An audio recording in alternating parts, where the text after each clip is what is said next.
आज हम लोग अपने इस चैप्टर को खत्म करेंगे। हमारा जो चैप्टर है इलेक्ट्रिसिटी, इसको हम लोग आज पूरी तरीके से खत्म करेंगे।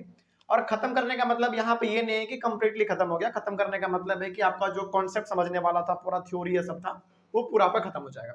और कल से जो हमारा चलेगा वो न्यूमेरिकल्स का सिलसिला मतलब चालू होगा कल से। लेकिन आज हम लोग शुरू करेंगे अपना इलेक्ट्रिक पावर। इससे पहले हमारा एक टॉपिक और बच रहा है।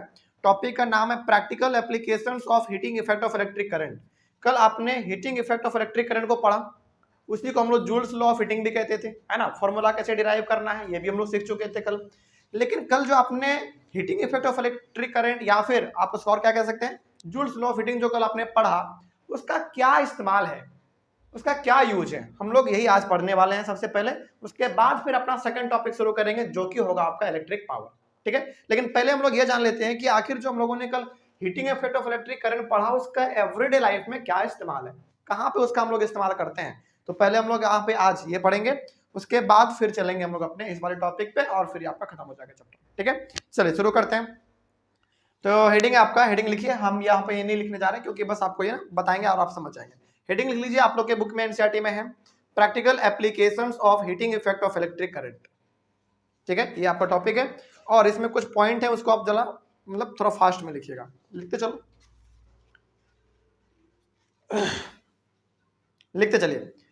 हेडिंग होगा आपका practical applications of heating effect of electric current, ये आपका हेडिंग है। और इसमें अब आप नीचे में फर्स्ट पॉइंट करके लिखिए, थोड़ा सा फास्ट में लिखिएगा, ठीक है, क्योंकि इसमें लिखना हम लोगों को आज बहुत कुछ है और इसको ही पढ़ना है, तो थोड़ा सा फटाफट। The electric iron, first point में लिखिएगा, the electric iron comma electric toaster comma electric, बताते हैं, इलेक्ट्रिक ओवन, पहला electric iron comma electric toaster comma electric oven comma electric kettle, KETTLE kettle, electric kettle and electric heater are some devices which is based on, थोड़ा fast, are some devices which is based on Joule's law of heating, full stop। ये आपका पहला point हुआ। समझाएंगे, सारे point को समझाएंगे, पहले आप एक बार लिख लीजिए जल्दी से फटाफट, which is based on Joule's law of heating, full stop। Second point लिखिए, Joule's law of heating is also used Joule's law of heating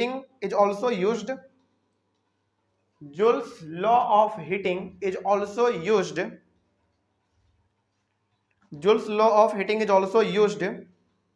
to produce light in an electric bulb, to produce light in an electric bulb,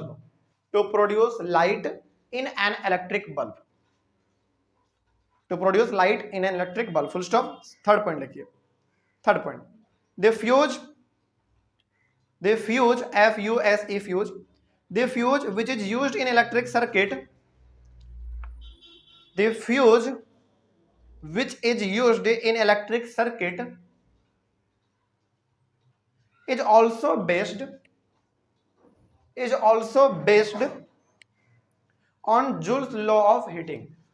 is also based on Joule's law of heating, full stop। हो गया। चलिए अब यहाँ पे पहले समझ लीजिए, फिर आगे हम लोग पढ़ेंगे, लिखते चलेंगे और समझते हुए चलेंगे। इसमें आपने लिखा कि इलेक्ट्रिक आयरन, अच्छा कल हमने आपको बताया था जूल्स लॉ ऑफ हीटिंग का मतलब क्या है। सिंपल सा, आप उसको और किस नाम से जानते हैं, heating effect of electric current के नाम से जानते हैं।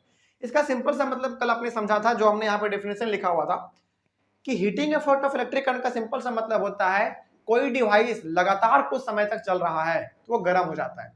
यही है हमारा heating effect of electric current, गर्म हो जाता है, ठीक है। लेकिन क्या heating effect of electric current का हम लोग अपने एवरीडे लाइफ में इस्तेमाल करते हैं कि नहीं करते हैं? बिल्कुल करते हैं। एग्जांपल आपका है इलेक्ट्रिक आयरन। जब आप कपड़े को प्रेस करते हो तो वहां पे आपको किस चीज की जरूरत है, आयरन का या आयरन में हीट का होना? बताइए, आयरन में हीट का होना, यानी कि वो जो आपका आयरन में हीट आ रहा है बेसिकली वो क्या है, heating effect of electric current है। लेकिन उसका इस्तेमाल हमने कैसे कर लिया, कपड़े को आयरन करने के लिए कर लिया हमने। इट मींस हम कह सकते हैं ना कि जूल्स लॉ ऑफ हीटिंग यानी कि heating effect of electric current का एवरीडे लाइफ में इस्तेमाल है। पहला हो गया आपका इलेक्ट्रिक आयरन। दूसरा इलेक्ट्रिक टोस्टर। अच्छा, आपने ना मूवी में या फिर आप लोगों के शायद घर में भी होगा, कहीं ना आपने कहीं ना देखा होगा, एक ना छोटा सा मशीन होता है, उसमें आप ब्रेड को ऐसे डालो, पूरा वो सेका के नहीं गर्म होकर बाहर निकलता है, वो वही आपका इलेक्ट्रिक टोस्टर है। और वहां पे बेसिकली हम लोग हीट का ही इस्तेमाल करते हैं, ये आपका दूसरा यूज हो गया। तीसरा आपका इलेक्ट्रिक ओवन। अच्छा, इलेक्ट्रिक ओवन में ना हमारा खाना वाना भी बनता है, थोड़ा सा वो कढ़ाई के जैसा होता है, बॉक्स टाइप, उसमें आपका खाना बनता है, और उसमें तो शायद कोई कोई पानी भी बॉयल हो जाता है, ऐसा कुछ होता है। तो इलेक्ट्रिक ओवन हो गया। इलेक्ट्रिक केटल, अच्छा जैसे हम लोग चाय बनाते हैं ना अपने घर में किटली पे, वो इलेक्ट्रिक का भी आता है, बिजली पे, जो कि हमारा बिल्कुल बिजली पे चलेगा, वो भी आपका उसी में काम करता है। इलेक्ट्रिक हीटर, हीटर तो बड़ा कॉमन सा है। ये सबका सब जो डिवाइस हमने आपके सामने नाम लिया, ये ऐसा डिवाइस है जो कि heating effect of electric current के ऊपर काम करता है। मतलब कि इसमें जो हीट प्रोड्यूस होता है वो हीट हम बेकार नहीं जाने देते हैं, बल्कि उसका इस्तेमाल हम लोग कर लेते हैं, चाहे कपड़ा प्रेस करने में, पानी को बॉयल करने में, ब्रेड को सेकने में, या फिर रूम में हीट प्रोड्यूस करने के लिए, किसी भी तौर पे हम लोग उस हीट का इस्तेमाल कर लेते हैं, बर्बाद नहीं जाने देते हैं। ठीक है, यही हो गया हमारा heating effect of electric current का एप्लीकेशन यानी कि यूज। ठीक है, आगे उसके बाद कहा गया है Joule's law of heating is also used to produce light in an electric bulb. अच्छा, बल्ब के बारे में तो हम लोग अभी पूरा डिटेल में पढ़ेंगे, उसके लिए आपको टेंशन नहीं लेना है। The fuse which is used in electric circuit is also based on joules law of heating, इसके बारे में भी पढ़ेंगे। अब देखिए, यहाँ पे आपके सामने दो चीज इस्तेमाल हुआ कि जूल्स लॉ ऑफ हीटिंग का हम लोग बल्ब को जलाने में भी इस्तेमाल करते हैं, पहला। जूल्स लॉ ऑफ हीटिंग का हम लोग फ्यूज में भी इस्तेमाल करते हैं। ये दो चीज आपके लिए है, और ये दो चीज ना कभी कभी डिटेल में पूछ लेगा, बताइए बल्ब कैसे काम करता है, फ्यूज कैसे काम करता है। चलिए उसके बारे में अब लिखिए, नेक्स्ट हेडिंग दीजिए उसी में, practical application of heating effect, sorry practical application of heating effect of electric current. ये तो आपका क्या हो गया, ये आपका क्या हो गया, मेन हेडिंग। उसके नीचे आपने 3 पॉइंट लिखा, उसके नीचे अब दीजिए heading electric bulb, electric bulb. और इलेक्ट्रिक बल्ब में भी हम आपको 3 पॉइंट लिखवाते हैं, उसके बारे में लिख लीजिए। उसके बाद फिर इलेक्ट्रिक बल्ब आपका कैसे काम करता है, कैसे हम लोग उसका हीट को इस्तेमाल करके लाइट प्रोड्यूस करते हैं, ये हम लोग जान लेते हैं।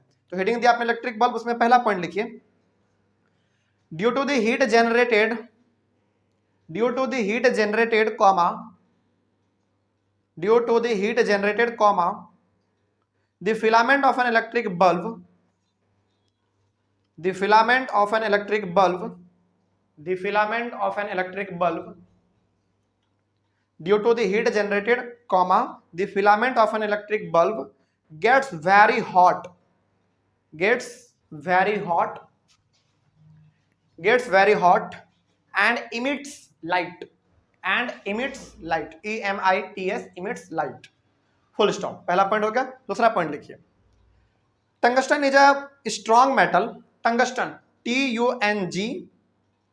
TUNGSTEN, tungsten is a strong metal, is a strong metal, is a strong metal with melting point, with melting point, with melting point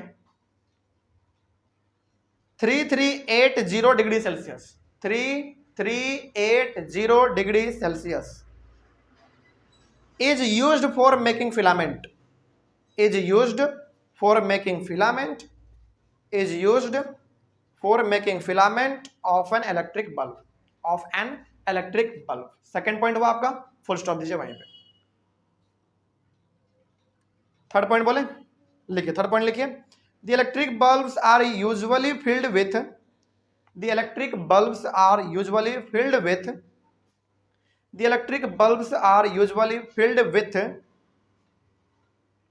the electric bulbs are usually filled with chemically inactive nitrogen, chemically inactive nitrogen, chemically inactive nitrogen and argon gases, and argon gases, and argon gases, and argon gases के बाद लिखिएगा to prolong the life of filament, to prolong, PROLONG, prolong, to prolong the life of filament, the life of filament। चलिए अब ना आपको bulb का थोड़ा सा हम यहाँ पे कॉन्सेप्ट समझाते हैं कि आखिर ये बल्ब हमारा कैसे काम करता है। और बल्ब को समझाने के लिए ना हम आपके सामने कौन सा बल्ब का एग्जांपल लेंगे मालूम है, उससे आप ज्यादा कनेक्ट कर पाओगे। पहले ना अभी भी मार्केट में आता है वो 15 रुपए वाला 20 रुपए वाला बल्ब आता था, पीला लाइट करने वाला, है ना, बड़ा हीट प्रोड्यूस करता है वो। चलिए वो वाला बल्ब हम यहाँ पे कुछ बना के दिखाते हैं आपको। वो मेरा शायद कुछ ऐसा होता था ना, जरा देखिए तो,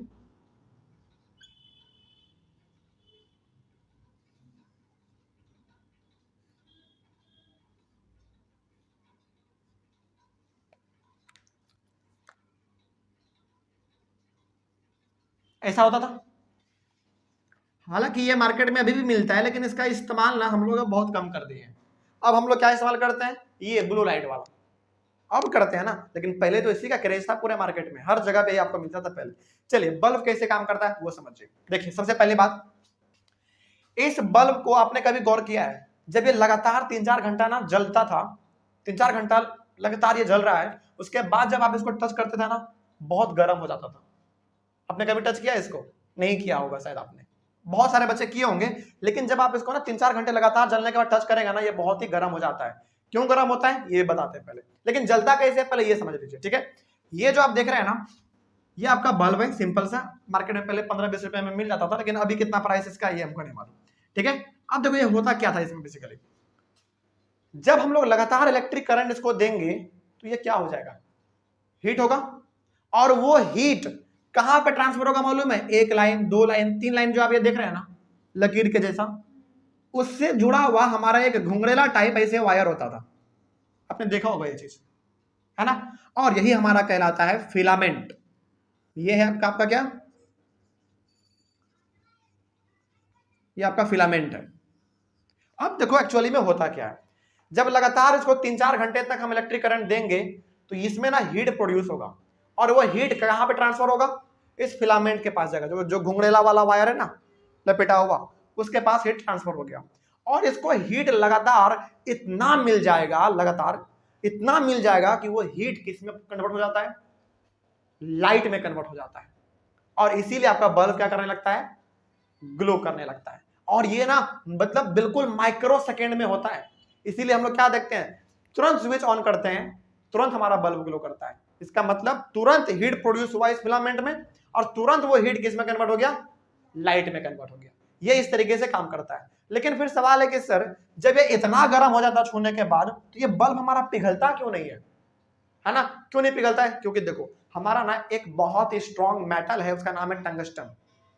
मेटल का नाम क्या है, टंगस्टन। और उस टंगस्टन से बनाया जाता है हमारा ये फिलामेंट। और टंगस्टन का जो मेल्टिंग पॉइंट है ना, कितना आपने लिखा है, 3380 डिग्री सेल्सियस। देखो 3380 डिग्री सेल्सियस, ये मेल्टिंग पॉइंट है किसका, टंगस्टन का। और टंगस्टन से क्या बनता है, आपका फिलामेंट बनता है। यानी कि ये हमारा पिघलता है इसलिए नहीं है क्योंकि इसका मेल्टिंग पॉइंट बहुत ज्यादा है। ये कब पिघलना शुरू करेगा बताइए, जब इसको 3380 डिग्री सेल्सियस का इसको टेम्परेचर मिलेगा तब। और इसको इतना मिल नहीं पाता, इसलिए आपका ये हमेशा बरकरार रहता है, कोई दिक्कत इसमें। तो इसी तरीके से आपका इलेक्ट्रिक बल्ब काम करता है। अच्छा एक बात और, आपने शायद कभी नहीं गौर किया होगा, लेकिन हमने ना इस चीज को गौर किया है, गलती से मतलब ये चीज हो गया था, और वहां से ना हमको एक चीज बहुत मतलब बड़ा चीज सीखने को मिला।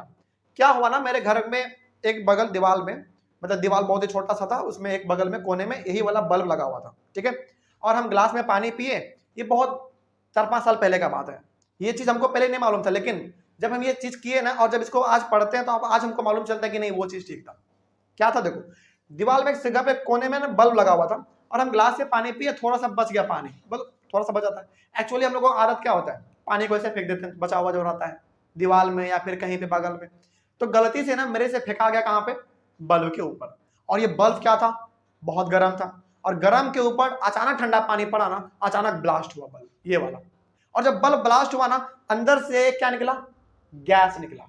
और वो गैस एक्चुअली में किसका था मालूम है, या तो नाइट्रोजन हो सकता है या तो आर्गन हो सकता है। अच्छा उस बल्ब में वो गैस क्यों दिया जाता है, ताकि अंदर में जो आपका फिलामेंट है ना ये वाला, इसका लाइफ थोड़ा सा बढ़ सके, लंबे समय तक चले। क्योंकि देखो ये बल्ब मान लीजिए मार्केट में आया है दुकान में, हो सकता है कि दुकान में वो बल्ब सालों से रखा हुआ हो, साल भर के अंदर क्या हो सकता है, बल्ब खराब हो सकता है। लेकिन वो बल्ब खराब ना हो, देखो इस बल्ब में सबसे मेन पार्ट आपका क्या है, वही फिलामेंट। वो खराब है नहीं चलेगा, अच्छा है जल जाएगा। तो दुकान में जिस सालों से रखा हुआ है बल्ब, तो ऑब्वियस ये बात वो खराब हो सकता है। लेकिन वो खराब ना हो इसके लिए इसके अंदर पहले से ही भर दिया जाता है नाइट्रोजन और आर्गन गैस, ताकि इसके लाइफ को बढ़ाया जा सके। तो इसी तरीके से आपका इलेक्ट्रिक बल्ब काम करता है। बात समझ आया? तो इलेक्ट्रिक बल्ब में ना बहुत कुछ, यदि आपको याद ना रहे तो केवल इतना याद रखिएगा कि इलेक्ट्रिक बल्ब को जब लगातार हम करंट देते हैं 3-4 घंटे तक, वो करंट हालांकि तो काम माइक्रो सेकंड के अंदर करता है क्योंकि वो तुरंत जल जाता है हमारा, ठीक है, लेकिन थोड़ा सा और उसके बारे में समझ लीजिए। जब करंट इसको मिलता है तो वो करंट हमारा कन्वर्ट होता है पहले हीट एनर्जी में, और वो हीट एनर्जी ट्रांसफर हो जाता है किसको, फिलामेंट को, और वो अचानक क्या करता है उस हीट एनर्जी को लाइट एनर्जी में कन्वर्ट कर देता है, इसीलिए हमारा पूरा रूम चमकने लगता है ना। और इतना होने के बाद फिर क्या होता है, ये हमारा ये जो फिलामेंट है ये हमारा बना हुआ है एक स्ट्रॉन्ग मेटल जिसका नाम है टंगस्टन, और टंगस्टन का मेल्टिंग पॉइंट होता है 3380 डिग्री सेल्सियस, इसीलिए ये हमारा जल्दी पिघलता नहीं है। ओके, कोई डाउट इसमें? चलो आगे बढ़ते हैं। फिर उसके बाद फिर और इसमें ये था कि नाइट्रोजन का या फिर आर्गन का गैस इसमें डाला हुआ रहता है पहले से, ताकि इसका लाइफ थोड़ा सा और ज्यादा बढ़ सके, यही चीज था हमारा, और यही हमारा वर्किंग है किसका, बल्ब का। अगला आप हेडिंग लिखिए फ्यूज, अगला आप लिख लो फ्यूज के बारे में। फ्यूज में लिखिए पहला पॉइंट, फ्यूज में पहला पॉइंट, इसमें 6-7 पॉइंट है तो थोड़ा फास्ट लिखिएगा। पहला लिखिए, it is a safety device of an electric circuit, it is a safety device, it is a safety device of an electric circuit, it is a safety device of an electric circuit, full stop. Second point लिखिए, it protects electric circuits, it protects electric circuit, it protects electric circuit and components and components and components by stopping the flow of, by stopping the flow of, by stopping the flow of any unduly, any पहले लिखिए आप ANY any, उसके बाद लिखिए unduly UNDULY unduly, by stopping the flow of any unduly high electric current, unduly के बाद high electric currents, full stop.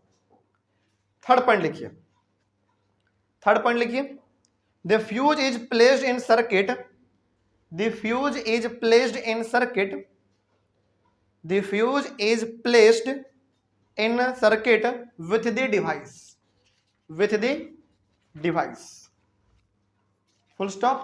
Fourth point लिखिए, fourth point है, it consists of a piece of wire, it consists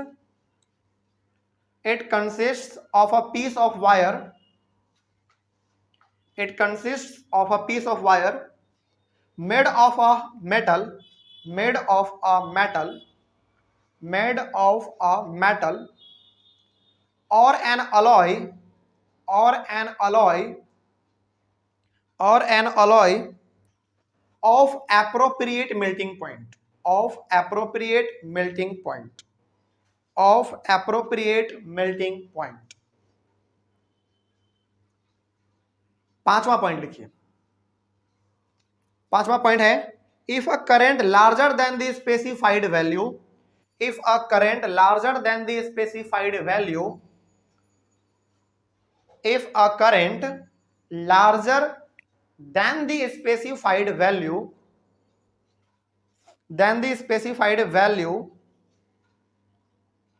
flows through the circuit, flows through the circuit, flows through the circuit, the temperature of the fuse wire increases, the temperature of the fuse wire increases, the temperature of the fuse wire increases, full stop। This melts the fuse wire, this melts, MELTS, melts the fuse wire, this melts the fuse wire and breaks the circuit, and breaks the circuit, break the circuit, full stop। Sixth point लिखिए, sixth point है, the fuses used for domestic purposes, the fuses used for domestic purposes, the fuses used for domestic purposes, domestic purposes are rated as 1 ampere, 2 ampere, comma देते लिखते चलिएगा, 1 ampere comma 2 ampere comma 3 ampere comma 4 ampere comma 5 ampere etcetera, ETC last में लिखिए। चलिए अब इसका मतलब समझिए थोड़ा सा क्या है। सबसे पहले बताइए कि हमारे घरों में जो सर्किट है वो सीरीज कॉम्बिनेशन है या पैरेलल? पैरेलल। चलिए काम कैसे करेगा हमारा फ्यूज, उसके बारे में थोड़ा सा सीख लेते हैं। देखिए मान लीजिए, सपोज कीजिए कि आपका यहाँ पे लगा हुआ है आपका बेसिकली बल्ब,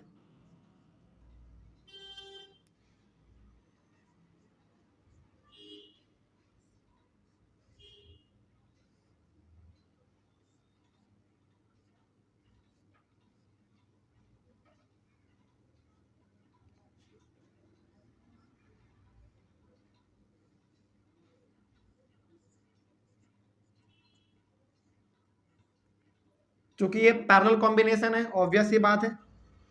तो हमारे घर का ये सर्किट है, मान लीजिए आप सपोज करो कि इस वाले वायर में आपका लगा हुआ है चलो हीटर छोड़ दो,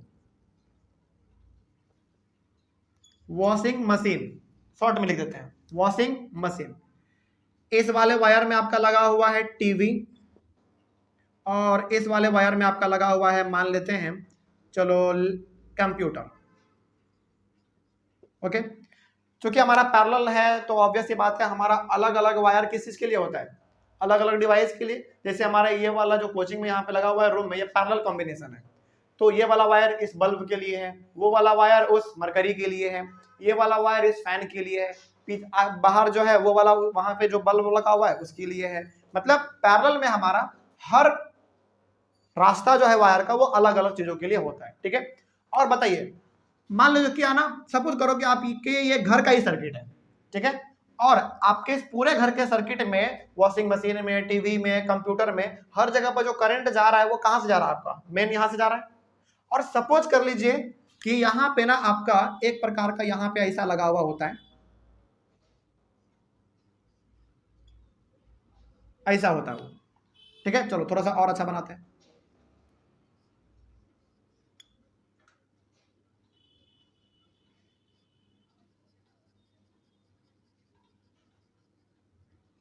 this is known as fuse, समझाने के लिए केवल, क्योंकि इसका डायग्राम थोड़ा सा और अलग होता है। ठीक है, बस समझाने के लिए हम क्या कर रहे हैं समझिए। आपका ये घर का सर्किट है, और आपके घर का जो सर्किट में जो करंट जा रहा है ना मेन, वो मेन आपका करंट यहां से जा रहा है। ठीक है, अच्छा कभी आपने अपने घर में जो आपके बड़े लोग हैं क्या कहते हैं, यदि घर का वोल्टेज कभी घटता है कभी बढ़ता है, अचानक कभी कभी होता है हमारे घरों में ना, अचानक वोल्टेज घट जाता है कभी कभार, अचानक कई कभार हमारा वोल्टेज बढ़ जाता है, होता है कि नहीं? बिल्कुल होता है। तो हमारे बड़े लोग क्या कहते हैं, हमारे पापा मम्मी लोग क्या कहते हैं कि यदि अचानक वोल्टेज घट रहा है, बढ़ रहा है, घट रहा है, बढ़ रहा है, तो हमारे पापा लोग ये कहते हैं कि जितने भी टीवी, लैपटॉप, बॉल, फैन चल रहा सबको क्या कर दो, बंद कर दो, बंद कर दो, कहते हैं ना, क्योंकि फ्यूज उड़ जाएगा, ऐसा कुछ कहते हैं वो लोग। या फिर कोई तो ऐसे भी कहते हैं कि ब्लास्ट हो जाएगा, कहते हैं ना। ऐसा क्यों कहते हैं मालूम है? क्योंकि देखो हमारे घरों में ऑब्वियस ये बात है, कई बार वोल्टेज घटता है, बढ़ता है, घटता है, बढ़ता है, कभी अचानक हो जाता है ऐसा। लेकिन यहाँ पे ना हमारा चूंकि ये पूरा अलग अलग महंगे महंगे कंपोनेंट इसमें लगे हुए हैं, वो बर्बाद ना हो इसके लिए हम लोग क्या करते हैं, जहां से आपका करंट जा रहा होता है वहीं पे बीच में हम लोग क्या करते हैं, मेन सर्किट के पास ही हम लोग एक फ्यूज लगाते हैं। इस प्रकार का होता है, ये मार्केट में ना मुश्किल से 15 से 20 रुपए में मिल जाता है। ठीक है, ये फ्यूज हम लोग लगाते हैं, और इस फ्यूज में जो ये वाला हिस्सा है ना आपका, ये या तो मेटल का बना हुआ होता है या तो किसी अलॉय का बना हुआ होगा। ठीक है, और इसका मेल्टिंग पॉइंट ज्यादा नहीं होता है, ठीक ठाक, मतलब ठीक रहता है, काम चलने भर ठीक है। तो यहाँ पे आपका पूरा मेन सर्किट था, यहाँ पे आपका करंट इधर से इसके पास जाता, लेकिन यहीं पे आपने क्या कर दिया है, एक फ्यूज लगा दिया है। और जैसे ही करंट अचानक बढ़ेगा ना, यानी कि वोल्टेज अचानक बढ़ेगा, इस मेटल प्लेट को बेसिकली, या फिर आप इसको वायर भी कह सकते हैं, इसको करंट क्या मिलेगा या फिर वोल्टेज क्या मिलेगा, बहुत ज्यादा मिलेगा। और इसका मेल्टिंग पॉइंट ना बहुत ही कम होता है। जब इसको अचानक वोल्टेज ज्यादा मिलेगा ना, ये क्या हो जाएगा, पिघल जाएगा। और जब ये पिघलेगा, इट मीन्स पिघल गया, इसका मतलब है कि इन्होंने क्या कर दिया, कनेक्शन ही तोड़ दिया अपना। क्या आगे करंट बढ़ पाएगा? बिल्कुल भी नहीं, ये इसका बॉक्स है। आगे जो करंट बढ़ रहा था वो इसके वजह से बढ़ रहा था, जो यहाँ पे था हमारा वो। अब हमारा करंट आगे बढ़ेगा ही नहीं, तो बताइए क्या हमारा ये सारा का सारा कंपोनेंट सुरक्षित रहेगा कि नहीं रहेगा? बिल्कुल रहेगा। तो यही हमारा फ्यूज ऐसे काम करता है। तो फ्यूज का मतलब क्या समझा आपने?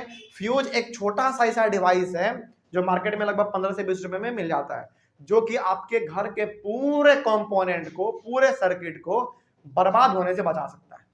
वहां पे उसको हम लोग क्या करते हैं, बेसिकली अपने सर्किट में ही मेन जगह पर, यानी कि मेन सर्किट के जगह पर ही हम लोग उसको लगा देते हैं। और जब अचानक वोल्टेज घटता है, बढ़ता है, अब वोल्टेज अचानक बढ़ जाने की वजह से ये हमारा क्या होता है, फ्यूज जल जाता है। और ये वहीं पे जल के ना वहीं पे वो खत्म भी हो जाता है, तुरंत वो जल जाता है। और जलने का मतलब है कि वो आगे करंट पास होने ही नहीं दे रहा, क्योंकि रास्ता ही नहीं बचा हुआ, किससे पास होगा? तो करंट यहीं पे आगे क्या हो जाता है, रुक जाता है, आगे बढ़ ही नहीं पाता। इसके वजह से हमारा सर्किट ब्रेक हो चुका, और ब्रेक हो चुका तो आगे करंट जाएगा ही नहीं, और सारा कंपोनेंट आपका सुरक्षित रहेगा। इसीलिए हम लोग कहते हैं कि फ्यूज आपका क्या है, एक प्रोटेक्टिव डिवाइस है आपके पूरे घर के सर्किट के लिए। तो आपने जो पॉइंट लिखा, क्या उस पॉइंट में आपको दिक्कत? सारा चीज आपने यहाँ पे समझ लिया है। इसका मेल्टिंग पॉइंट उतना ज्यादा नहीं होता, याद रखिएगा, क्योंकि मान लीजिए मेल्टिंग पॉइंट ज्यादा होगा तो क्या जल्दी पिघलेगा? नहीं पिघलेगा, तो ऑब्वियस सी बात है करंट इसको पास होता रहेगा, और ये आपका सारा पूरे घर के सर्किट को बर्बाद कर देगा। और आपको जानकर बड़ी हैरानी होगी कि इसी से घरों में आग भी लगता है, फ्यूज ना लगाने की वजह से। क्योंकि वोल्टेज अचानक घटेगा, बढ़ेगा, घटेगा, बढ़ेगा, तो कहीं पे भी यदि गलती से शॉर्ट सर्किट हुआ, पूरे घर में आपका सर्किट में आग लगेगा। और उसके कांटेक्ट में यदि आपका बेडरूम है या फिर कोई जलने वाला चीज है कांटेक्ट में आएगा, पूरे घर में आग लग जाएगा। इसीलिए आज आप लोग घर जाना और अपने पिताजी से पूछना, क्या पापा आपने घर में फ्यूज लगाया है? यदि हाँ तो आप ठीक है, नहीं तो लगा लो सही में, क्योंकि 15 से 20 रुपए में बस मिलता है। हालांकि ये तो हम लोग अपने घर में अपने से भी बना सकते हैं वायर का, लेकिन ट्राई मत करना, तो शॉर्ट सर्किट लग सकता है। ठीक है, तो मार्केट में आ जाइए, और जो इलेक्ट्रिकल दुकान है, इलेक्ट्रिसिटी जो बेसिकली जो हार्डवेयर का दुकान है, आप वहां पे जाइए, आप बोलिएगा कि अंकल जी हमको एक फ्यूज दे दीजिए। फिर वो पूछेगा बेटा कितने एम्पियर का तुमको फ्यूज चाहिए, तो आप क्या बोलोगे? हालांकि आपको बोलना नहीं पड़ेगा, क्योंकि वो लोग अपने हिसाब से दे देते हैं, क्योंकि हमारे घरों में ना एक ही प्रकार का करंट आता है। अब ऐसा थोड़ी है कि आपके घर में वोल्टेज 220 वोल्ट का आ रहा है, मेरे घर में 440 वोल्ट का आएगा, ऐसा नहीं है। हर जगह पे, मतलब पूरे सिटी में, या फिर, और हाँ एक बात और आपको बताते हैं, पूरे इंडिया में हर जगह पर बेसिकली घर के पर्पज के लिए जो वोल्टेज आता है वो कितना आता है मालूम है आपको? 220 वोल्ट। तो ऑब्वियस सी बात है, उसी के हिसाब से दुकानदार फ्यूज रखता भी है, और जब जाके मांगेंगे कि फ्यूज दीजिए तो वो दे देगा, आपको बोलने का जरूरत भी नहीं पड़ेगा। लेकिन हाँ, हमारा जो ज्यादा इस्तेमाल होने वाला फ्यूज है वो 1 एम्पियर का है, 2 एम्पियर, 3 एम्पियर, 5 एम्पियर, 10 एम्पियर, और भी बहुत सारे होते हैं। ये सब आपका फ्यूज का रेटिंग है, इस प्रकार का आपको फ्यूज मार्केट में मिल जाता है। तो अब फ्यूज समझ में आ गया क्या होता है? बस यही हमारा फ्यूज का वर्क। आगे बढ़ते हैं फिर, और इसी प्रकार हमारा ये वाला टॉपिक भी कंप्लीट हुआ। Practical application of heating effect of electric current खत्म हुआ। आगे बढ़ सकते हैं ना हम लोग। अब आज का टॉपिक देख लेते हैं। आज का टॉपिक बड़ा सिंपल है, पहले लिख दिया हमने क्योंकि टाइम ज्यादा लग रहा था। देखा क्या है, देखा जाए। सबसे पहला इलेक्ट्रिक पावर। इलेक्ट्रिक पावर का मतलब क्या होता है देखिए, बस यहाँ पे ना एक वर्ड लग गया इलेक्ट्रिक, इसका मतलब ये नहीं समझना है कि डेफिनेशन बदल जाएगा, नहीं, डेफिनेशन आपका सेम रहेगा जो आपने क्लास 9th में पढ़ा था। एक चैप्टर था आपका वर्क, पावर एंड एनर्जी, उसमें आपने पावर का डेफिनेशन पढ़ा था, the rate of doing work is called power. Definition वही वाला है, बस यहाँ पे क्या लग गया इलेक्ट्रिक, तो क्या डेफिनेशन बदल जाएगा? नहीं, सेम रहेगा। ठीक है, चले खैर, तो क्या इलेक्ट्रिक पावर क्या होगा हमारा पावर का definition? The rate of doing work is called power. और हम लोग इसको कैसे लिखते थे? P इक्वल टू W/T, या फिर और क्या लिख सकते हैं, कल हमने बताया था W की जगह पे और क्या लिख सकते हैं? E, यानी कि E किसके लिए है? एनर्जी के लिए। तो आपके पास यहाँ पे ना दो फॉर्मूला है, मतलब कि अकॉर्डिंग टू वैल्यू हम लोग इसको पुट करेंगे, और ज्यादातर जो आपका इस्तेमाल होगा वो कौन सा होगा? ये वाला इस्तेमाल होगा। देख लीजिएगा इसको, ये वाला ज्यादातर आपका इस्तेमाल होगा, ये वाला P इक्वल्स टू E/T, ये वाला फॉर्मूला आपका ज्यादा इस्तेमाल होता है। W/T वाला बहुत कम इस्तेमाल होता है। ठीक है, इस चैप्टर में खास करके हम लोग ये वाला ज्यादा इस्तेमाल करेंगे। तो ये पावर है, E हमारा किसके लिए? एनर्जी के लिए, और ये T हमारा टाइम के लिए। तो पहला पावर का फॉर्मूला आपको यहाँ पे मिला, और हमने कल ही आपको कहा था कि पावर का फॉर्मूला इसमें आपको कम से कम 4 गो मिलेगा, और चारों का अपना अलग अलग यूज है, वो हम सब बताएंगे आपको। ठीक है, आगे बढ़ते हैं। तो the rate of doing work is called power, मतलब कि कितने समय में आपने कितना काम किया, कितने समय में आपने कितना एनर्जी खत्म किया। वर्क बोलो या फिर एनर्जी बोलो, बात सेम है, क्योंकि आपके पास जितना एनर्जी होगा आप उतना ही काम करेंगे, उतना ही वर्क करेंगे। तो कितने समय में आपने कितना काम किया या फिर कितने समय में आपने कितना एनर्जी खत्म कर दिया अपना, वही आपका पावर कहलाएगा। ठीक है, तो P equals to E by T भी लिख सकते हैं या फिर आप P equals to W by T भी लिख सकते हैं, लेकिन ज्यादा जो इस्तेमाल होगा आपके चैप्टर में वो P equals to E by T होगा। ओके, आगे बढ़ते हैं। ये हमारा हो गया पहला। आगे एक्सप्रेशन फॉर इलेक्ट्रिक पावर। अब इलेक्ट्रिक पावर का ना कभी कभार एग्जाम में पूछ लेता है कि बताओ आप इलेक्ट्रिक पावर का फॉर्मूला किस तरीके से जनरेट करोगे। हालांकि यहाँ पे आपके पास ना 3 फॉर्मूला आएगा, तीनों को हम लोग एक साथ डिस्कस करते हुए चलेंगे। ठीक है, तो कैसे करेंगे देख लीजिए। Let a current I be flowing through a resistor of resistance R. Suppose कर लीजिए कि कोई रजिस्टर हमारे पास है जिसके थ्रू हो के करंट हमारा आई फ्लो कर रहा है, और चूंकि वो रजिस्टर है तो ऑब्वियस सी बात है उसमें रेजिस्टेंस तो होना ही है। रेजिस्टेंस कितना है आर, करंट कितना है आई, और पोटेंशियल डिफरेंस कितना है वी। ठीक है, आगे बढ़ते हैं। अब अगला क्या है, ये आपको लेट कर लेना है। सपोज कर लेना है कि हाँ कोई रजिस्टर है, करंट इतना है, रेजिस्टेंस इतना है, पोटेंशियल डिफरेंस इतना है, बस। ठीक है, अब हमारा फॉर्मूला कैसे जनरेट होगा ये देखिए। नाउ वी नो दैट, कल हमने ना एक फॉर्मूला लिखा था आपके लिए P इक्वल्स टू VI, और हमने कल कहा था कि आपको अभी फिलहाल उस पर ध्यान नहीं देना। क्यों? क्योंकि हमको आज दोबारा यहाँ पे पढ़ना है। ठीक है, तो हमारा होता है P equals to V by I. ये कैसे आया था ये हमने कल प्रूफ किया था, यहाँ पे प्रूफ करने की जरूरत नहीं है, आप डायरेक्ट यहाँ पे लिख सकते हैं। ठीक है, तो P इक्वल्स टू VI, ये आपका पहला दूसरा हो गया पावर का फॉर्मूला। पहला ये, दूसरा ये। आगे बढ़ते हैं फिर। अब यहाँ पे कुछ चीजें हैं, देखते चलिए फटाफट। P equals to IR into T. अच्छा, यहाँ पे कैसे हुआ? V के जगह पे हमने क्या लिखा IR। रीजन क्या दिया हमने? V इक्वल्स टू IR होता है, ओम्स लॉ। तो हम यहाँ पे क्या V के जगह पे IR लिख सकते हैं? कहां से? ओम्स लॉ से। तो V के जगह पे IR लिखा और I के लिए हमने I रहने दिया। I यहाँ पे कितने बार दिख रहा है आपको? 2 बार। तो मल्टीप्लाई करके क्या हो जाएगा? P equals to I square R. तो ये हो गया आपका फॉर्मूला नंबर पावर का थर्ड। आगे बढ़ते हैं।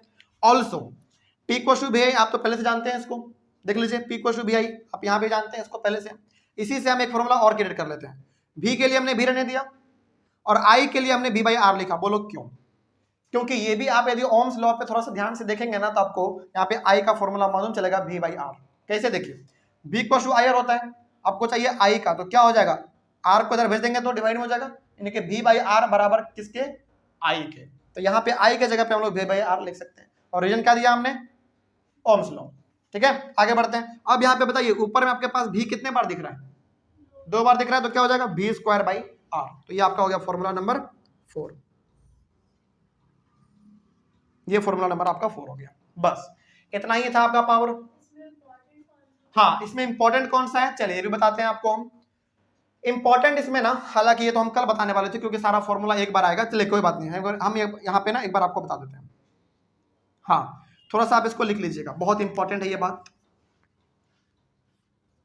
ये वाला पावर का फॉर्मूला हम लोग तब लगाएंगे जब बात होगा सीरीज कॉम्बिनेशन का। याद रखिएगा इस बात को। ये वाला पावर का फॉर्मूला हम लोग कब लगाएंगे? जब बात होगा किसका? सीरीज कॉम्बिनेशन का। हालांकि हम ये बात कल भी आपको बताएंगे जब हम लोग एक बार पूरा, हालांकि कल हम लोग न्यूमेरिकल सॉल्व करेंगे, लेकिन न्यूमेरिकल सॉल्व करने से पहले हम आपको क्या करेंगे? पूरा फॉर्मूला जितना आपने चैप्टर में पढ़ा है एक जगह पे लिखा देंगे, बस काम चल जाएगा आपका।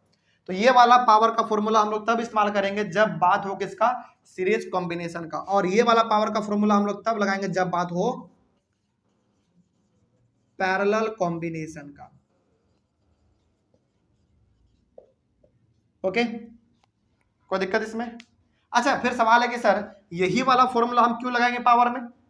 क्योंकि यही वाला फॉर्मूला हम सीरीज कॉम्बिनेशन में क्यों लगाएंगे? याद है आपको, सीरीज कॉम्बिनेशन में हमारा करंट क्या होता था? सेम होता था। तो करंट हमारा सेम होगा, इसलिए यहाँ पे हमारा करंट है, इसीलिए हम इसको लगाएंगे सीरीज कॉम्बिनेशन में। और ये वाला बताइए हम पैरेलल में क्यों लगा रहे हैं? क्योंकि उसमें पोटेंशियल डिफरेंस सेम होता था, इसीलिए। ठीक है, ये आपके लिए बेसिक जानकारी था, आप इसको लिख लीजिए। और अब सवाल है कि सर ये वाला कब लगाएंगे और ये वाला कब लगाएंगे? देखिए, ये वाला फॉर्मूला तब लगाएंगे जब पावर और एनर्जी दोनों एक साथ पूछे, क्योंकि इसमें पावर भी है और एनर्जी भी है। ठीक है, ये वाला कब लगाएंगे? जब पावर और एनर्जी दोनों एक साथ पूछ ले, तो ये वाला लगाएंगे। और ये वाला कब लगाएंगे? According to value. मान लीजिए सीरीज का भी बात नहीं कर रहा है, पैरेलल का भी बात नहीं कर रहा है, केवल हमारे पास वैल्यू दिया हुआ है पोटेंशियल डिफरेंस और इलेक्ट्रिक करंट, तो ये वाला फॉर्मूला लगा देंगे। चारों का ना अपना अलग अलग इंपॉर्टेंस है। ये वाला कब लगाएंगे? जब बात हो सीरीज कॉम्बिनेशन का। ये वाला कब? जब बात हो पैरेलल कॉम्बिनेशन का। ये वाला कब? जब बात हो पावर और एनर्जी दोनों एक साथ का, तब लगाएंगे। और ये वाला सिंपल सा आप देख लीजिएगा कि यदि बी और आई दिया हुआ है तो सिंपल से आप ये वाला लगा दो, बस बात खत्म। तो 4 पावर का फॉर्मूला आपके पास है, ठीक है। हालांकि खास करके आपको इन दोनों में ज्यादा ध्यान देना है। ये दोनों आपको तब लगाना है जब पैरेलल या फिर सीरीज का बात हो, और ये वाला जब हमारे पास वैल्यू क्या दिया हुआ है, केवल बी और आई दिया हुआ है। और वो वाला कब? जब एनर्जी और पावर दोनों का बात करें। इसको आप लिख लीजिए जल्दी से फटाफट, आगे बढ़े हम लोग। चलो, तो ये हमारा हो गया पावर का सारा काम। यहां तक हम लोगों ने पावर के 4 फॉर्मूले को देख लिया, आगे बढ़ते हैं। अच्छा, एक बार बताइए, क्या हमारा ये जो पावर है, ये पावर, इसका एसआई यूनिट क्या होना चाहिए? वॉट होना चाहिए। याद रखिएगा, एनर्जी का एसआई यूनिट होगा जूल, पावर का एसआई यूनिट होगा वॉट, ठीक है। चलिए आगे बढ़ते हैं। तो SI unit of electric power is what, और डिनोट करेंगे कैपिटल डब्ल्यू से, कोई दिक्कत नहीं ना इसमें। आगे बढ़ते हैं। अब हम लोग बात करते हैं यूनिट ऑफ इलेक्ट्रिक करंट। अच्छा, हमने बताया था आपको यूनिट का मतलब क्या होता है। यूनिट का मतलब 1, यूनिट का सिंपल सा मतलब क्या है? 1, यानी कि इलेक्ट्रिक पावर 1 वॉट कब होगा, इसका मतलब तो ये हुआ। यूनिट ऑफ इलेक्ट्रिक पावर का मतलब हो गया कि इलेक्ट्रिक पावर 1 वॉट कब होगा। देखते हैं कब होगा। When a current of 1 ampere flows through the device under the potential difference of 1 volt, then the electric power is 1 watt। यहां पे ना अब सवाल है कि सर आपने कौन सा फॉर्मूला लगा के निकाला है? ये वाला, P इक्वल्स टू VI। देखिए वहां पे करंट कितना है? 1 एम्पियर, पोटेंशियल डिफरेंस कितना है? 1 वोल्ट, दोनों को हमने मल्टीप्लाई किया, कितना आएगा? 1 वॉट। ये वाला फॉर्मूला हम लगाया है। हालांकि आप ये भी लगा सकते थे, ये भी लगा सकते थे, ये भी, लेकिन इसके लिए क्या चाहिए होगा आपको? वैल्यू बस अलग अलग चाहिए होगा। क्योंकि हमने वहां पे केवल इलेक्ट्रिक करंट और पोटेंशियल डिफरेंस लिया है, इसीलिए हमने ये वाला लगाया। मान लीजिए हम इलेक्ट्रिक करंट और रेजिस्टेंस लेते तो ये वाला लगाते। मान लीजिए हम इलेक्ट्रिक करंट पोटेंशियल डिफरेंस और रेजिस्टेंस लेते तो ये वाला लगाते। यदि हम एनर्जी और टाइम लेते तो ये वाला लगाते। तो कोई भी फॉर्मूला आप लगाओ, बस आप यूनिट बता दो उसका, इलेक्ट्रिक पावर का 1 वॉट कब होगा ये बता दो, बस सिंपल। ओके, तो आगे बढ़ते हैं। तो ये बात ना आप याद रखिएगा, आपसे पूछा जाएगा define unit of electric power, यानी कि इलेक्ट्रिक पावर 1 वॉट कब होगा, बताइए। तब होगा जब किसी डिवाइस से 1 एम्पियर का करंट, 1 पोटेंशियल डिफरेंस जब उसमें रहे, यानी कि potential difference 1 volt, current 1 ampere, जब दोनों पास हो जाए, सिंपल सा आपका होगा वो 1 वॉट। ओके, तो वही बात वहां पे लिखा हुआ था कि when a current of 1 ampere flows through the device under the potential difference of 1 volt, यानी कि डिवाइस में पोटेंशियल डिफरेंस 1 वोल्ट का है और उससे हमारा 1 एम्पियर करंट पास हो जा रहा है, तो हमारा जो पावर होगा वो 1 वॉट हो जाएगा। वो यहाँ पे लिखा हुआ है। आगे बढ़ते हैं फिर। The unit of what is very small unit. अच्छा, यहाँ पे जो आप वॉट पढ़ रहे हैं ना, पावर का हालांकि ऐसा यूनिट क्या होगा? वॉट होगा, लेकिन ये जो वॉट है ना, ये बहुत ही छोटा यूनिट है। जैसे हम लोग बोलते हैं ना केजी हमारा थोड़ा सा बड़ा यूनिट है, ग्राम क्या हो गया उसका? छोटा यूनिट हो गया। उसी प्रकार से हमारा जो वॉट है ना, वो एसआई यूनिट तो है पावर का, लेकिन ये छोटा यूनिट है। अब इससे हमको क्या चाहिए? बड़ा यूनिट थोड़ा सा चाहिए, जो हम लोग अपने घरों में इस्तेमाल करते हैं। अच्छा, अपने घर में, आप अपने घर में क्या इस्तेमाल करते हैं बताइए? क्या बोलते हैं आप अपने घर में? यूनिट बोलते हैं आप। यूनिट, कितना यूनिट बिजली उठा, ऐसे बोलते हैं ना हम लोग। वही इसमें भी पढ़ना है आपको आगे, लेकिन देखते हैं क्या है उसके बाद। तो the unit what is very small unit, यानी कि जो ये हमारा यूनिट वॉट है ना, ये बड़ा छोटा सा यूनिट है। अब इसके लिए क्या चाहिए? देखिए, in everyday life we use a much larger unit called kilowatt.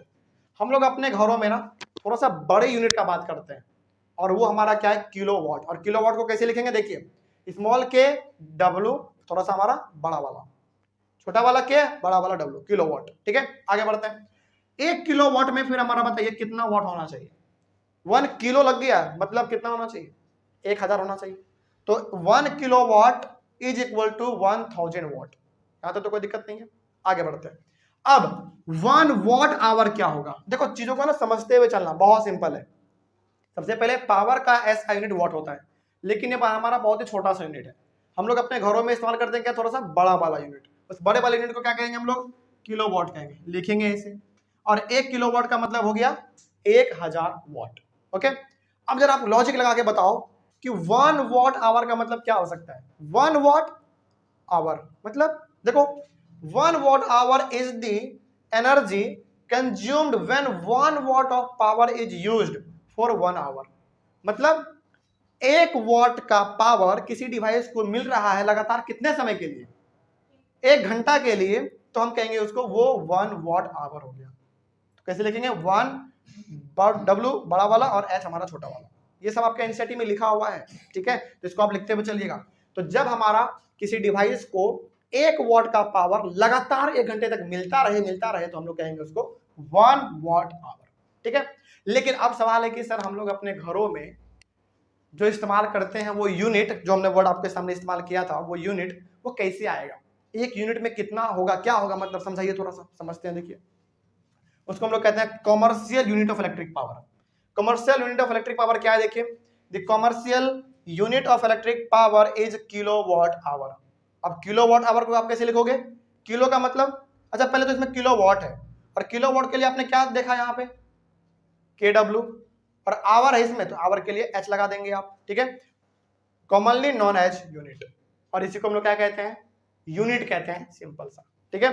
अब 1 किलोवाट आवर में हमारा कितना एनर्जी होगा, थोड़ा सा उसको देख लेते हैं, ठीक है। देखिए यहाँ पे क्या लगा हुआ है 1, तो 1 के लिए हमने 1 लिखा, यहाँ पे KW का मतलब किलोवाट, और किलोवाट में कितना वाट, 1000, तो यहाँ पे 1000 लिखा आपने, और आवर मतलब यहाँ पे घंटा लेना है, 1 घंटा, ठीक है, क्योंकि ये 1 का बात कर रहा है, तो 1 घंटे में कितने सेकंड, 3600 सेकंड। इसको आप सॉल्व करो, 1 का तो यहाँ पे कोई मतलब नहीं है, आप इन दोनों को बेसिकली मल्टीप्लाई करोगे और वॉट और सेकंड को लास्ट में कर देते हैं, ठीक है। ये अभी आपका अधूरा है, इसके बाद हम लोग यहाँ पे कर लेते हैं।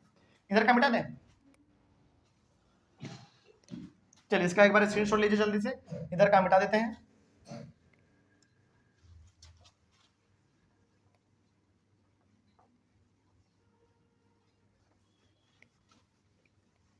देखिए उसके बाद हम लोग क्या लिख सकते हैं, वहां पे लिखा हुआ है, अच्छा क्या उसके बाद हम लोग ऐसा कर सकते हैं, देखिए तो 1000 इंटू 3600 है, क्या लिख सकते हैं इसको बताइए, 36 इंटू 100 लिख सकते हैं, अलग अलग कर दिया हमने, 36 इंटू 100, और वहां पे वॉट सेकंड है, वॉट सेकंड रहने दीजिए, ओके। आगे बढ़ते हैं, इसको हम लोग क्या लिख सकते हैं, 10 टू द पावर 3, इसको क्या लिख सकते हैं, 10 to the power 2 into 36 watt second, 3 और 2 5, तो क्या लिख देंगे हम लोग इसमें, 36 इंटू 5 वॉट सेकंड। अच्छा एक बात और बताइए, क्या 30 से थोड़ा सा बड़ा यूनिट लग रहा है, थोड़ा सा छोटा करते हैं इसको, हमने लिखा 3.6, और हमने क्या कहा था, कितने पॉइंट, कितने डिजिट के पहले आपने पॉइंट दिया, 1 डिजिट के पहले आपने लास्ट देखना होता है, यहाँ पे दिया आपने, तो कितने से मल्टीप्लाई करेंगे, 10 टू द पावर 1 से, 10 to the power 1 into 10 to the power 5, क्या हो जाएगा ये, वॉट सेकंड। अब हमारा कितना होगा टोटल, 6। अब भी आप वॉट सेकंड नहीं लिखे, अब आप लिखेंगे जूल, क्योंकि ये आपका क्या है, एनर्जी है, इसका मतलब, और हाँ यही है आपका 1 यूनिट, यानी कि आप इसको चाहो तो क्या बोल सकते हो, 1 किलोवाट, ये के छोटा सा है याद रखिएगा, 1 किलोवाट, या फिर आप इसको 1 यूनिट कह सकते हैं, ठीक है। तो हम लोगों के पिताजी जो घर में बोलते हैं 1 यूनिट, इसका मतलब कितना एनर्जी होता है उसमें, 3.6 into 10 to the power 6 joule उसमें एनर्जी हमारा होता है। चलिए यहां तक आपने सीखा, लेकिन इसका मतलब क्या है थोड़ा सा आप समझिए, थोड़ा सा इसके बारे में और समझ लेते हैं। यहां से आपको थोड़ा सा ज्यादा कंफ्यूजन हो सकता है, कहां से, सबसे पहले समझो, वॉट हमारा बहुत ही छोटा यूनिट है पावर का, हम लोग अपने घरों में ना वॉट इस्तेमाल नहीं करते हैं, क्या कहते हैं, यूनिट कहते हैं। लेकिन यूनिट तक पहुंचने के लिए आपको 2-3 टर्म समझना पड़ेगा पहले, जैसे हम लोग अपने घरों में जो बड़ा यूनिट इस्तेमाल करते हैं वो हमारा होता है किलोवाट, लेकिन इससे भी अच्छा कौन सा हमारा है, यूनिट, 1 किलोवाट आवर, वो ज्यादा अच्छा है, लेकिन वहां तक पहुंचने के लिए आपको ये सब तो देखना पड़ेगा।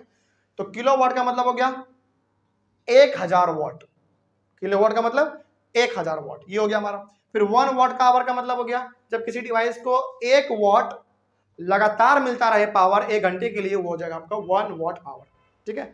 और commercial unit of electric power का मतलब होता है यूनिट, बेसिकली यूनिट जो हम लोग अपने घरों में इस्तेमाल करते हैं। तो बताइए 1 वॉट आवर कितना एनर्जी होगा? 3.6 इंटू 10⁻6 जूल। यहां पे आपको थोड़ा सा ध्यान रहे, हम पढ़ रहे हैं पावर के बारे में, तो यहाँ पे यूनिट आना चाहिए था वॉट, लेकिन नहीं, ये हमारा पावर नहीं है बल्कि ये हमारा एनर्जी है। इस बात को थोड़ा सा ध्यान में रखिएगा, ठीक है ना। चलिए, तो यहीं पे हमारा ये वाला क्लास भी, चलिए इसका पहले आप लोग एक बार अच्छे से स्क्रीनशॉट लीजिए और इसको बनाइए। और यहीं पे हमारा जो पूरा चैप्टर था कॉन्सेप्ट को समझने वाला, थ्योरी को पूरा समझने वाला, सब चीज हम लोगों ने खत्म कर दिया है। मेरे तरफ से जितना हो सकता था हमने चैप्टर में किया है। और समझिएगा ध्यान से, आपके पास होमवर्क क्या है? हाँ, आज होमवर्क देंगे, बिल्कुल आज होमवर्क देंगे। देखिए, आज आप घर जाएंगे, सबसे पहले जितना भी कॉन्सेप्ट फॉर्मूला आपको याद नहीं हो रहा है, छोड़ दो आप उसको हम करवा देंगे एक जगह पे एक बार में पूरा। बस आप कॉन्सेप्ट को समझ कर आओ, कहां पे क्या था, इलेक्ट्रिक करंट क्या होता है, पोटेंशियल डिफरेंस क्या है, रेजिस्टेंस क्या है, रेजिस्टिविटी क्या है, ओम्स लॉ क्या था, ओम्स लॉ का ग्राफ क्या कहता है, ग्राफ भी था हमारा इसमें, ओम्स लॉ का ग्राफ क्या कहता है। उसके बाद सीरीज कॉम्बिनेशन में क्या सेम होता है, क्या अलग होता है, पैरेलल में क्या सेम होता है, क्या अलग होता है, उस दोनों का यूज क्या है, हम लोग अपने घरों में कौन सा इस्तेमाल करते हैं। उसके बाद फिर हम लोगों ने पढ़ा था heating effect of electric current, joules law क्या है, H=I²RT पढ़ा, वो क्या कहता है, किसके डायरेक्टली प्रोपोर्शनल है। फिर हम लोगों ने आज पढ़ा एप्लीकेशन उसका, फ्यूज कैसे काम करता है, बल्ब कैसे काम करता है। उसके बाद फिर हम लोगों ने पढ़ा आज इलेक्ट्रिक पावर का 4 फॉर्मूला है, उसको आप छोड़ दो, नहीं याद हो रहा तो कोई दिक्कत नहीं, हम उसको यहाँ पे कल पूरा एक बार बताएंगे। तो कल का क्लास आपके लिए रहा कि आप पूरा रिवाइज करके आइए, तभी जाकर हम न्यूमेरिकल्स बनाएंगे ना, आप उसको फटाफट कैच कर पाएंगे, ठीक है। नहीं तो फिर देखो, अभी आपने मात्र 50% पढ़ा इस चैप्टर का, 50% कॉन्सेप्ट फिजिक्स में होता है, तो 50% आपका न्यूमेरिकल्स होता है। और न्यूमेरिकल तब तक नहीं बनेगा जब तक आपका कॉन्सेप्ट क्लियर नहीं होगा। तो कॉन्सेप्ट को आप समझ के आइएगा, एक बार रिवाइज करके आइएगा। जो ही डाउट हो तो आप लोग एक बार क्लास में आके पूछेगा और आप लोग एक बार कमेंट कीजिएगा। लेकिन हम ये मान के चलते हैं कि कल जब हम क्लास में न्यूमेरिकल शुरू करेंगे तो आपको पूरा कॉन्सेप्ट याद होना चाहिए, ठीक है। पहला बात ये। दूसरा बात, न्यूमेरिकल शुरू करने से पहले आपके सहूलियत के लिए हम क्या करेंगे, पूरा लगभग 10-12 फॉर्मूला जो आपने पढ़ा है पूरा हम इस बोर्ड पे एक बार लिख देंगे, ताकि आपको बार बार पेज ना पलटना पड़े। उसके बाद फिर हम लोग न्यूमेरिकल्स बनाएंगे और फिर हमारा ये बनता चलेगा, ठीक है। और कल ना कुछ विशेष बातें भी आपको बता देंगे इसमें, जो कि आपको ध्यान रखना है, क्योंकि फॉर्मूला तो बहुत सारा है, कौन सा कहाँ पे इस्तेमाल करना है, थोड़ा सा हम शॉर्टकट तरीका भी बता देंगे आपको, तो ये आपके लिए थोड़ा सा आसान हो जाएगा, ठीक है ना। तो अगले वाले क्लास में आप रिवाइज करके आएंगे इसी तरीके से, और फॉर्मूला हम पूरा यहाँ पे एक बार लिख देंगे आपके लिए, ठीक है। चले, तो ये चैप्टर मेरे तरफ से खत्म हुआ, कल से हमारा न्यूमेरिकल शुरू होगा। तब तक के लिए थैंक यू, और रिवाइज करके आइएगा सब कोई, ठीक है। तब न्यूमेरिकल जब एक साथ बनाएंगे ना, तब ज्यादा मजा आएगा। चलिए, तब तक के लिए thank you very much and have a nice day.